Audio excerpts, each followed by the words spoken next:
안녕하십니까? 오늘은 창세기 5, 6, 7, 8장 그리고 시편 2편을 함께 읽겠습니다. 창세기 5장은요, 족보입니다. 4장 뒷부분에 족보가 있고 5장에 족보가 있는데요. 저희가 이제 앞으로 계속 말씀드리겠지만 창세기 어제도 말씀드렸죠. 족보 톨레돗이라는 제목으로 된 책이고요, 원래. 그리고 창세기 전체의 구조가 족보들로 단락이 나눠져 있다 말씀드렸는데요. 이 족보가 그냥 하나가 나타나는 게 아니라 두 개씩 짝을 지어서 나타나는 현상을 볼 수가 있습니다. 두 개씩 짝을 지어서 나타나는 게 4장에서 가인의 계보가 있었고요. 오늘 볼 5장에서 셋의 족보, 아담으로부터 이어지는 셋의 족보가 있습니다. 뒤에 가도 마찬가지예요. 뒤에 가서 노아의 아들들, 세 아들의 족보, 셈감과 야벳의 족보가 있고, 그리고 그 중에서 다시 한번 셈의 족보, 아브라함으로 이어지는 족보만 말씀하시고요. 아브라함이 나온 이후에도 이삭과 이스마엘 중에서 이스마엘이 먼저, 그 다음에 이삭의 족보가 나오고요.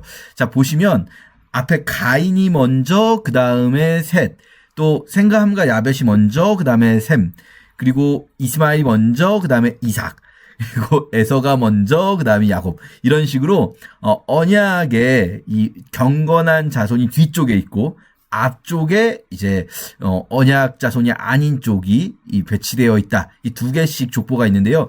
이 두 개의 족보가 어떻게 비교가 될 수 있는지, 이 속에서 또 이 자체로서 단순히 단락 구분을 하는 역할뿐 아니라 어떻게 메시지를 전달하는지 한번 오늘 좀 보도록 할게요. 어제 읽었던 4장 뒷부분하고 좀 연결지어서 보도록 하겠습니다. 4장 뒤에 보시면 가인의 족보가 나와요. 가인의 족보에서 보시면 이름이 우리가 익숙한 사람의 이름이 나옵니다. 가인의 아들 이름이 에녹이에요. 에녹. 자, 이 에녹은요, 뒤에 나오는 셋의 족보에서도 에녹이 나옵니다. 그렇죠? 우리가 잘 아는 에녹은 뒤에 나오는 셋의 자손, 가인의 자손 에녹이 아니라 셋의 자손 에녹이에요. 그런가 하면 셋의 자손에서 마지막에 노아가 있는데, 노아 바로 앞에 노아의 아버지 이름이 라멕이거든요. 노아의 아버지 이름이. 그런데 4장에서 가인의 족보에서도 마지막에 두 번째 부분에 보면은 라멕이 등장합니다. 라멕이 등장하는데 동명이인이 등장하죠. 물론 성경에 동명이인은 너무 많을 수밖에 없습니다. 왜냐하면은 이 고대 히브리어는 어휘수가 많지가 않고 동시대에 비슷한 이름을 가진 사람들이 너무나 많아요. 우리가 앞으로 보겠지만. 그런데 이 이름들은 좀 의도를 가진 것 같아요. 왜냐하면 이 이름들이 그냥 지나가는 게 아니라 에녹과 라멕은요, 이 족보에서 독특한 설명이 포함된 사람들이에요. 예를 들면 가인의 아들 에녹은요, 에녹이라는 이름으로 성을 쌓은 사람이에요. 성을 쌓았다는 건 어떤 것입니까? 나를 지킬 수 있는 수단이자 고대에는 가장 번화한 도시예요. 시티예요. 시티. 도시. 이게 시골이 아니라 성이 쌓여지면 그때부터 도시가 되는 겁니다. 사람들은 그 성 안에서 보호를 받을 수가 있는 거죠. 그렇게 가인의 자손 아들 에녹은 우리가 볼 때 좀 좋은 시티를 가지게 되는데, 그런데 뒤에 나오는 셋의 자손 에녹은 어떻습니까? 이런 얘기 있습니까? 무슨 성을 가지게 되고 자기 이름으로 된 성이 있고? 없죠. 대신에 뭐가 있습니까? 하나님과 동행합니다. 하나님과 동행해요. 성을 가지고 그 성에 머무르면서 이 성이 나를 보호해 줄 것이다 라고 믿는 게 아니라 하나님과 동행해요. 그래서 하나님과 함께 온 세상을 하늘까지 걸어가 버려요. 그런가 하면 이 라멕이라는 사람들은요, 앞에 나오는 라멕과 뒤에 나오는 라멕이 둘 다 이 족보의 마지막에 한 단 윗대, 끝에서 두 번째 때를 형성하면서 이 두 사람의 공통점이 둘 다 노래를 불러요. 이게 한글 성경 번역에서는 이게 시라는 게 표현이 잘 안 되는데, 이 원래 어순상 보면 이거는 시 형식입니다. 그래서 이 라멕이 앞에 나오는 라멕, 가인의 자손 라멕이 부르는 노래는 이랬습니다. 나의 상처로 말미암아 내가 사람을 죽였고 나의 상함으로 말미암아 내가 소년을 죽였도다. 가인을 위하여는 벌이 7배일진데 라멕을 위하여는 벌이 77배다. 그러니까 내가 얼마나 힘이 있고 내가 얼마나 위대한가를 보여주는 거예요. 내가 강력한 힘을 가지고 있다. 나한테 함부로 하는 자들 내가 가만두지 않는다. 이렇게 자기 아내들에게 노래를 부르죠. 그런데 뒤에 있는 라멕은 어떤 노래를 부를까요? 여러분이 노래라고 생각을 못 하셨기 때문에 기억을 못 하실 텐데 들으시면 딱 아실 거예요. 이 라멕은 이렇게 해요. 여호와께서 땅을 저주하심으로 수고롭게 일하는 우리를 이 아들이 안위하리라 라고 하는 거죠. 자, 보세요. 앞에 있었던 가인의 족보에서는요, 에녹이라는 이름으로 성을 만드는 사람, 그리고 이 라멕의 아우와 라멕의 자손들이 보면요, 무슨 뭐 노을 만드는 사람, 대장장이, 무슨 악기를 만드는 사람, 이렇게 장막에 거주하며 가축을 치는 자들의 조상, 수금과 퉁소를 잡는 자들의 조상, 구리와 쇠로 여러 가지 기구를 만드는 자들, 이렇게 이 가인의 족보는 인간의 문명을 꽃피우고 과학기술과 문화를 꽃피운 자들이라는 거예요. 그러면서 얼마나 아름답게 살고 시티에서 행복하게 살았겠습니까? 우리 식으로 표현한다면은 뭐 뉴욕에 사는 사람 같은 뉴요커들이에요. 고대의 뉴요커. 그런데 이 세세계보에 있는 사람들은요, 그런 얘기 하나도 없어요. 하나님과 동행했다는 에녹이 있지만 하나님과 동행한 결과는 데려가 버리신 거예요. 데려가 버리신. 그러면 이 땅에 남아있는 사람들은 어떻습니까? 이 사람들은요, 그냥 오래 살다가 죽었다라는 거예요. 그러니까 이 사람이 부르는 노래는요, 여호와께서 땅을 저주하심으로 수고롭게 일하는 우리는 지금 수고롭게 일하고 있다는 거예요. 막 힘들게 일하고 있다는 거예요. 그런 우리를 이 아들이 안위하릴 것이다 라고 하면서 노아라는 이름을 지었다는 거죠. 이렇게 어떻게 보면은 선택받은 백성들이 결코 막 풍요롭게 살고 그렇지 못할 수 있다는 것. 그럼에도 불구하고 그들은 끝까지 하나님을 붙들고 있다는 것. 그리고 지금 내가 겪는 이 어려움이 뭔가 그 자연스러운 당연한, 원래 인간 사회는 이렇게 위계가 있고 그래서 우리는 뭐 저들은 왕족이고 우리는 노예고 이렇게 생각하는 게 아니라, 저들이 뭐 강하고 저들이 잘났고가 아니라 우리가 이렇게 수고롭게 일하는 이유는 뭡니까? 여호와께서 땅을 저주하심으로, 이건 뭘까요? 이게 이 앞에서 에덴에서 일어났던 일이잖아요. 가인이 아니죠. 아담과 하와의 범죄로 인해서 하나님께서 땅을 저주하셔서 수고롭게 일하게 하셨잖아요. 하나님의 주권 안에 있음을 고백하면서, 그러나 우리 그 하나님의 주권 안에서 우리가 힘들지만 이 아들이, 하나님이 주신 아들이 안위해 주실 거다라고 하는 거죠. 자, 그렇게 이제 이 두 개의 족보가 택한 백성, 언약의 백성들과 그렇지 않은 백성들 어떤 모습의 차이를 가지고 살게 되는지를 좀 보여줍니다. 그렇게 태어난 노아의 이야기가 이제 6장부터 시작되죠. 노아 가족의 이야기는요, 제가 어제 말씀드린 대로 창세기 전체에서 아담 가족, 노아 가족, 아브라함 가족, 이 세 가족의 이야기가 가장 중요한 골격을 이루고 있고요. 그 중에서 아담 가족은 왜 세상이 파괴되었는가 라면, 노아 가족과 아브라함 가족은 어떻게 세상을 다시 의인이 살아있는 곳으로 돌릴 것인가 라고 할 텐데요. 이 노아 가족 이야기에서 보여주는 모델은 의인만 남기고 다 죽인다라는 개념인 거죠. 의인만 남기고 다 죽이면 세상에 의인만 남겠죠. 노아만 남기고 다 죽이면 세상에 의인만 남겠죠. 우리가 다음 주에 보겠지만, 그러네, 노아가 타락하는 모습을 보여줘요. 그러니까 이 노아 가족의 방식, 의인만 남기고 다 죽여버리는 방식, 이게 말하자면은 뭐 중세 기독교가 이교도들을 죽이고 이교도들과 전쟁을 했던 방식, 십자군 전쟁이라든지 이런 것들은, 이 방식은 하나님이 쓰실 앞으로 하나님이 쓰실 방식이 아니에요. 딱 이 노아 이야기에서 하나님이 이 방식을 유일하게 보여주시고, 그러나 앞으로는 이제 이 방식을 사용하지 않습니다. 아브라함 방식이 있는 거죠. 의인이 악인들 사이에 살게 하는 그 모습입니다. 자, 어쨌든 오늘 본문에서 이제 노아 이야기, 오늘은 6장, 7장, 8장까지만 볼 텐데요.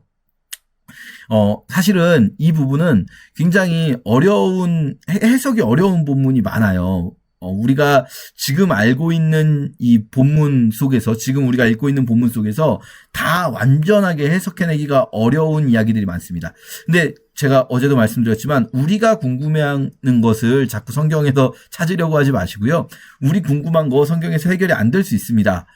성경 본문에서 강조되는 것을 읽어내려고 노력하면 좋겠고요. 두 번째는, 이거는 혼자서 읽으면서 발견하기는 좀 어려울 수 있는데, 이 이야기, 대홍수 이야기는 성경에만 있는 게 아니라 고대 근동의 여러 지역에 이미 있었던 이야기예요. 그거를 이제 메소포타미아의 수메르에서는 지우스드라라는 이름으로 불리고요. 지우스드라 신화가 있고 서사시가 있고, 그리고 이제 메소포타미아 지역에서 그 후대에는 길가메시 서사시라는 그 책의 일부에 길가메시라는 사람이 막 다니면서 만나는데 거기서 만난 우투나피시팀이라는 사람의 이야기가 바로 이 대홍수 이야기를 담고 있어요. 그래서 처음에 이제 그런 것들이 발견됐을 때, 그런 토판들이 발견됐을 때는 야, 성경이 이걸 베낀 거다.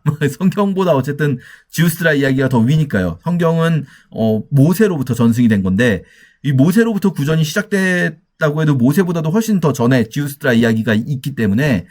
근데 여러분 생각해 보면요, 실제로 대홍수가 있었다면 당연히 거기에 대한 이야기들이 파편화돼서 흩어져 있더라도 남아있는 게 더 자연스러운 것 아니겠습니까? 오히려 대홍수 이야기가 성경에만 있고 딴 데 없으면 더 이상한 것 아니겠습니까?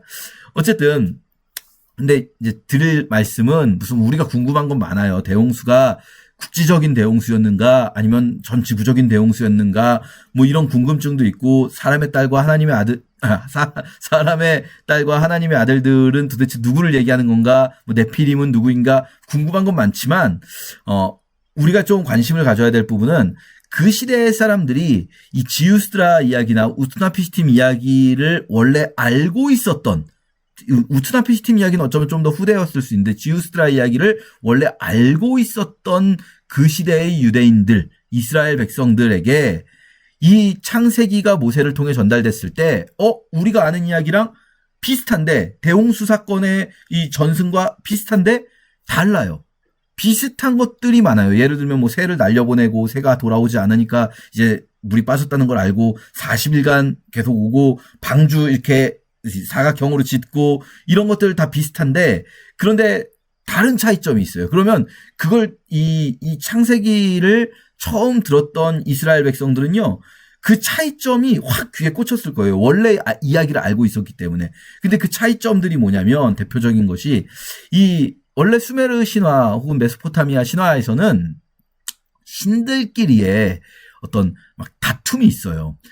처음에 상위신과 어제 잠깐 말씀드렸는데 이 상위 아눈나와 이기기라는 상위신과 하위신들이 있는데, 이 상위신들이 하위신들을 자기들의 어떤 일꾼으로 쓰다 보니까 하위신들이 막 반발을 하고, 인간은 그래서 신의 노예로서 만들어진 거예요. 신의 노예.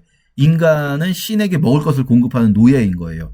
근데 인간들이 또 막 이제 반발을 하는 거예요. 그러니까 신들이 화가 나죠. 신들이 화가 나고, 또 인간들의 막 난잡한 막 이런 성문화 막 이런 이야기도 나와요. 그러니까 신들이 인간을 이제 막 반항하고 시끄럽게 하고 이러니까 저들을 다 죽여버려야겠다라고 하는데, 신들 사이에서 또 의견이 안 맞아요. 엔릴 신과 엔키 신이 의견이 안 맞아서 뭐 막 이런 어떤 복잡한 이야기들이 있습니다. 근데요, 우리 창세기에서는요, 그런 게 아니에요. 하나님께서, 거룩하신 하나님께서, 무슨 뭐 신들의 감정 싸움 이런 거 없어요. 거룩하신 하나님께서 어떤 의도로요? 이 세상을 다시금 거룩하게 하고자, 세상이 타락하고 변질되어 가는 모습을 안타까이 여기신 하나님이 이 세상을 다시 거룩하게 하고자 이 대홍수를 주권적으로 일으키셨다는 거예요. 그리고 지우스드라라는 사람은 이 대홍수를 일으키는 엔릴 신의 눈을 피해서 방주를 짓는데, 그게 아니라 거룩하신 하나님이, 전능하신 하나님이 노아라는 한 사람을 통해서 거룩한 경건한 자손을 얻고자 하셨고, 그렇게 노아를 선택하셨다는 거예요. 그러니까 이런 부분들에서 이 하나님이 어떤 분이신지, 그리고 그 하나님의 주권적인 역사가 어떤 식으로 이 땅에 이루어지고 있는지를 이 대홍수 이야기를 통해서 그 당시 사람들은 어쩌면 우리보다도 훨씬 더 절절하게 느꼈을 수 있는 거죠. 자, 어쨌든 그렇게 이제 대홍수가 일어납니다. 이 대홍수 이야기는 여러분 읽으실 때 워낙 이 이야기 자체를 잘 알고 계시기 때문에 어렵지는 않을 거라고 생각을 해요. 이 내용들을 읽으시는데, 그런데 뭐 이렇게 좀 궁금하다라는 것 있으시더라도 일단은 본문에서 강조되는 것을 중심으로 읽어주시고요. 알 수 있는 것을 중심으로 이해하도록 노력하면 좋겠고요. 혹시 더 이제 제가 시간 관계상 많은 설명을 다 드리지는 못하는데 궁금하신 것 있으시면 저희 단톡방이나 유튜브 댓글로 남겨주시면 조금 더 자세히 설명을 드리도록 하겠습니다. 그리고 오늘은 시편 2편을 함께 읽습니다. 감사합니다. 제5장. 이것은 아담의 계보를 적은 책이니라. 하나님이 사람을 창조하실 때 하나님의 모양대로 지으시되 남자와 여자를 창조하셨고, 그들이 창조되던 날에 하나님이 그들에게 복을 주시고 그들의 이름을 사람이라 일컬으셨더라. 아담은 130세에 자기의 모양 곧 자기의 형상과 같은 아들을 낳아 이름을 셋이라 하였고, 아담은 셋을 낳은 후 800년을 지내며 자녀들을 낳았으며 그는 930세를 살고 죽었더라. 셋은 105세에 에노스를 낳았고, 에노스를 낳은 후 807년을 지내며 자녀들을 낳았으며 그는 912세를 살고 죽었더라. 에노스는 90세에 게난을 낳았고, 게난을 낳은 후 815년을 지내며 자녀들을 낳았으며 그는 905세를 살고 죽었더라. 게난은 70세에 마할랄레를 낳았고, 마할랄레를 낳은 후 840년을 지내며 자녀들을 낳았으며 그는 910세를 살고 죽었더라. 마할랄렐은 65세에 야렛을 낳았고, 야렛을 낳은 후 830년을 지내며 자녀를 낳았으며 그는 895세를 살고 죽었더라. 야렛은 162세에 에녹을 낳았고, 에녹을 낳은 후 800년을 지내며 자녀들을 낳았으며 그는 962세를 살고 죽었더라. 에녹은 65세에 무두셀라를 낳았고, 무두셀라를 낳은 후 300년을 하나님과 동행하며 자녀들을 낳았으며 그는 365세를 살았더라. 에녹이 하나님과 동행하더니 하나님이 그를 데려가심으로 세상에 있지 아니하였더라. 무두셀라는 187세에 라멕을 낳았고, 라멕을 낳은 후 782년을 지내며 자녀를 낳았으며 그는 969세를 살고 죽었더라. 라멕은 182세의 아들을 낳고 이름을 노아라 하여 이르되, 여호와께서 땅을 저주하심으로 수고롭게 일하는 우리를 이 아들이 안위하리라. 라멕은 노아를 낳은 후 595년을 지내며 자녀들을 낳았으며 그는 777세를 살고 죽었더라. 노아는 500세 된 후에 셈과 함과 야벳을 낳았더라. 제6장.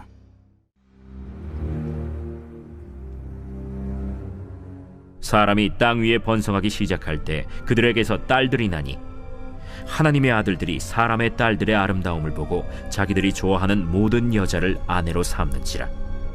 여호와께서 이르시되, 나의 영이 영원히 사람과 함께 하지 아니하리니 이는 그들이 육신이 됨이라. 그러나 그들의 날은 120년이 되리라. 당시에 땅에는 네피림이 있었고, 그 후에도 하나님의 아들들이 사람의 딸들에게로 들어와 자식을 낳았으니 그들은 용사라 고대의 명성이 있는 사람들이었더라.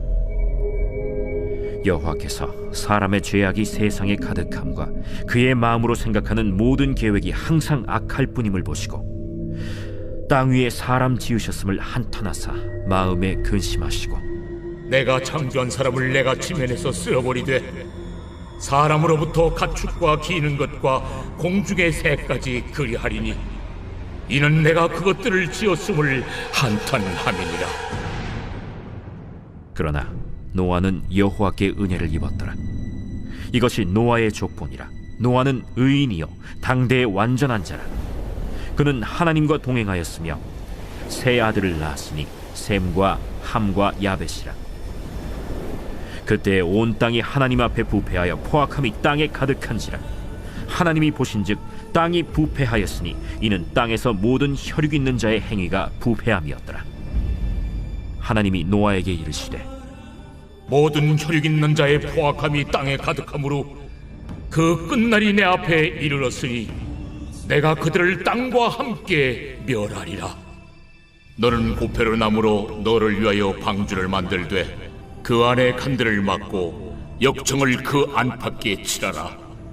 내가 만들 방주는 이러하니 그 길이는 300규빗, 너비는 50규빗, 높이는 30규빗이라. 거기에 창을 내되 위에서부터 한 규빗에 내고 그문은 옆으로 내고 상중하 3층으로 할지니라. 내가 홍수를 땅에 일으켜 무릇 생명의 기운 있는 모든 육체를 천하에서 멸절하리니 땅에 있는 것들이 다 죽으리라.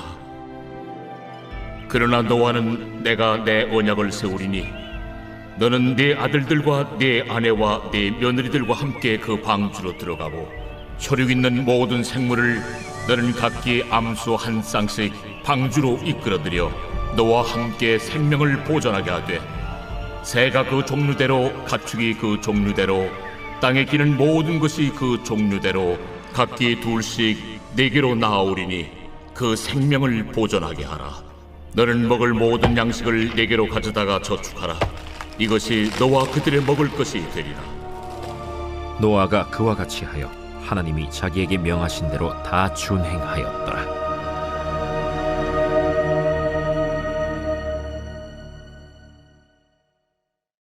제7장. 여호와께서 노아에게 이르시되 너와 내 온 집은 방주로 들어가라.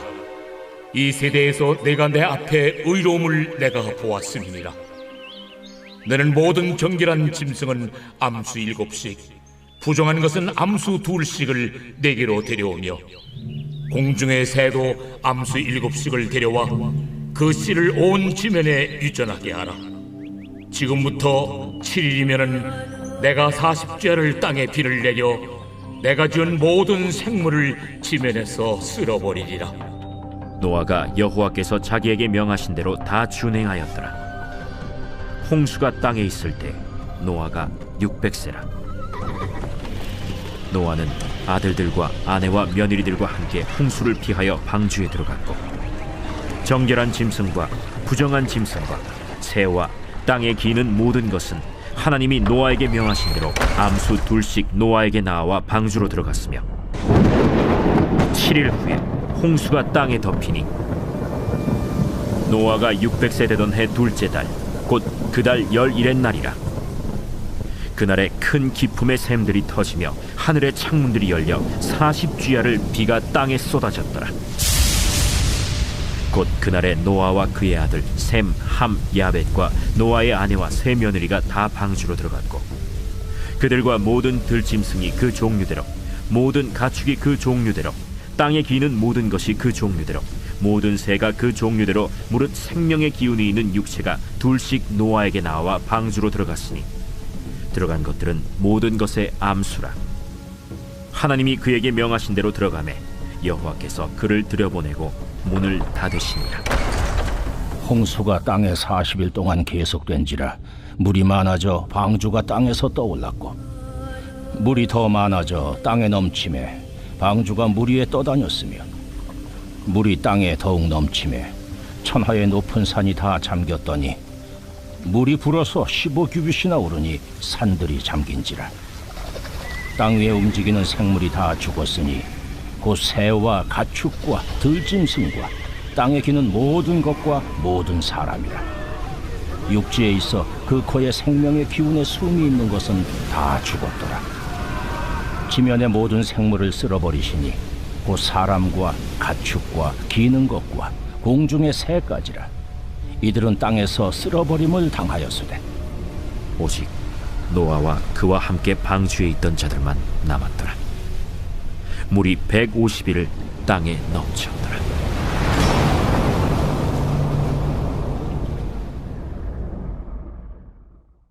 제8장.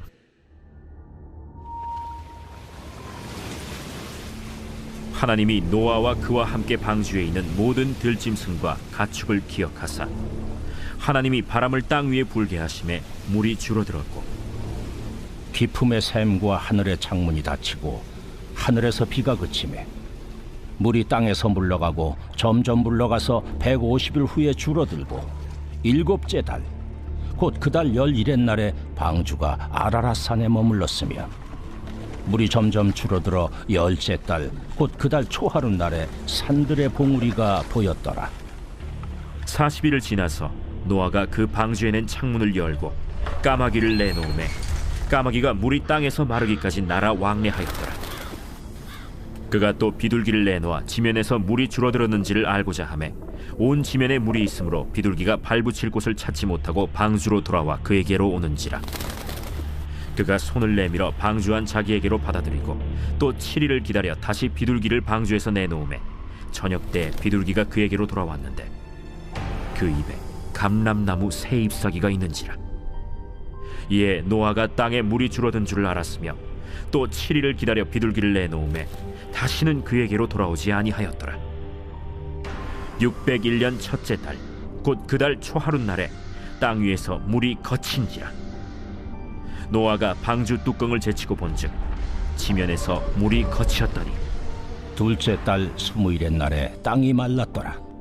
하나님이 노아에게 말씀하여 이르시되 너는 내 아내와 내 아들들과 내 며느리들과 함께 방주에서 나오고 너와 함께한 모든 혈육 있는 생물 곧 새와 가축과 땅에 기는 모든 것을 다 이끌어내라.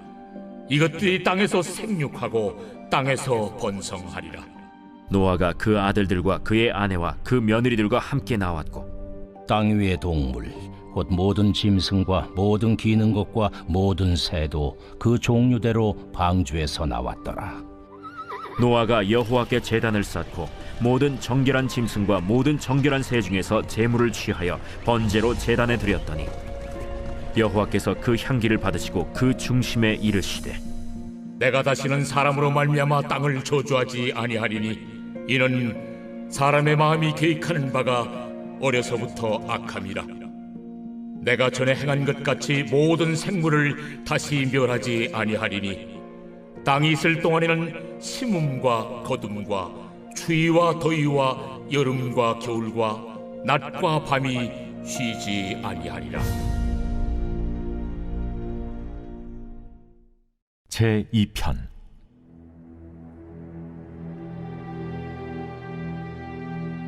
어찌하여 이방 나라들이 분노하며 민족들이 헛된 일을 꾸미는가? 세상의 군왕들이 나서며 관원들이 서로 꾀하여 여호와와 그의 기름 부음 받은 자를 대적하며 우리가 그들의 맨 것을 끊고 그의 결박을 벗어버리자 하는도다. 하늘에 계신 이가 웃으시며 주께서 그들을 비웃으시리로다.